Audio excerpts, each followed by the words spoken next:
With the immediate risk of a U.S.-Iran war averted, new disputes are brewing between the United States and Europe about managing the fallout. By Wednesday morning, Iran's strike against U.S. bases in Iraq had failed to ignite a full-out war because no Americans were hurt. The attack followed the killing of its force leader Major Gen.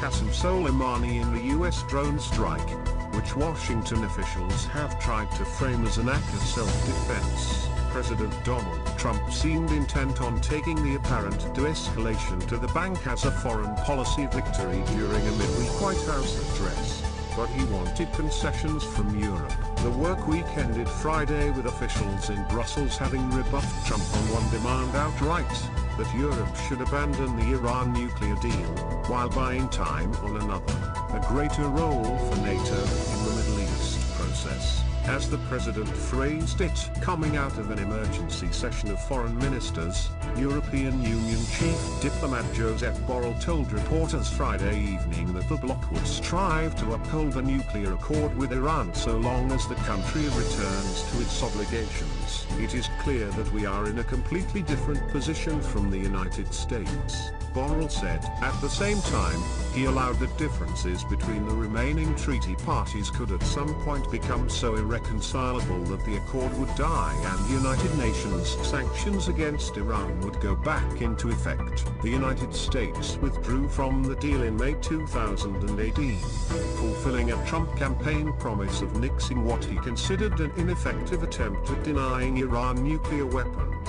The Europeans, most notably France, the United Kingdom and Germany, have held on to the pact's promise, arguing its provisions for keeping close tabs on Tehran's atomic activities are the most certain means for preventing nuclear proliferation. Iran for its part has abandoned several of its commitments under the pact, following the Soleimani killing on January 3rd. The regime announced it would no longer adhere to a limit of installed centrifuges needed for enriching uranium. While that step may seem like a keen escalation, it could quickly be reversed, especially because Iran has upheld the monitoring and verification regime included in the deal, said Kelsey Davenport, an analyst with the Washington-based Arms Control Association. With oversight by the International Atomic Energy Agency still apparently intact, any dash to the bomb would be quickly detected, Davenport argued. Europeans view the nuclear deal as a significant foreign policy achievement,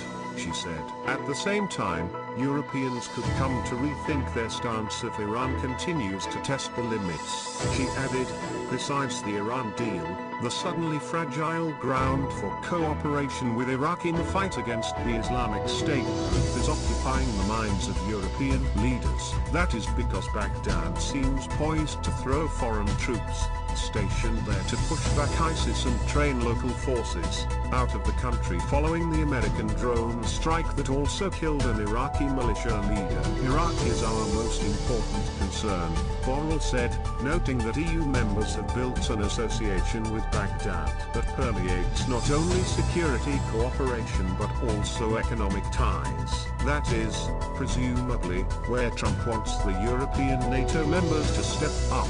The alliance already manages a training mission in Iraq, but NATO could do more, Secretary General Jens Stoltenberg acknowledged in a news conference on Thursday when asked about the US president's push, but he demurred on details, hinting only that NATO has the requisite command structure for larger missions. We already do a lot, Stoltenberg said, referring to the alliance's fight against ISIS. I welcome the fact that now we are looking into what more we can do. His comments come as nations contributing forces to the counter-terrorism fight in Iraq try to make sense of their military commitments among a changing playing field. German Defense Minister Annegret Kramp-Karrenbauer stressed in comments to reporters this week that the Iraqi government's invitation is a cornerstone of the German parliament's mandate to send any troops at all. Amid the uncertainty, dozens of Bundeswehr soldiers have already left the country, though officials have said the armed forces are ready to return to normal operations when circumstances allow it. Stoltenberg is trying to buy time. Christian Molling, an analyst with the Berlin-based German Council on Foreign Relations, told Defense News when asked about what more NATO could do the idea of forcing a decision now, as everybody is thinking about leaving, even if only temporarily, would be dead on arrival in the capitals. At the same time, the White House likely will continue to press for European answers on relieving US troops in the region. He added, "I hope you enjoyed. Please consider subscribing by clicking the subscribe button below."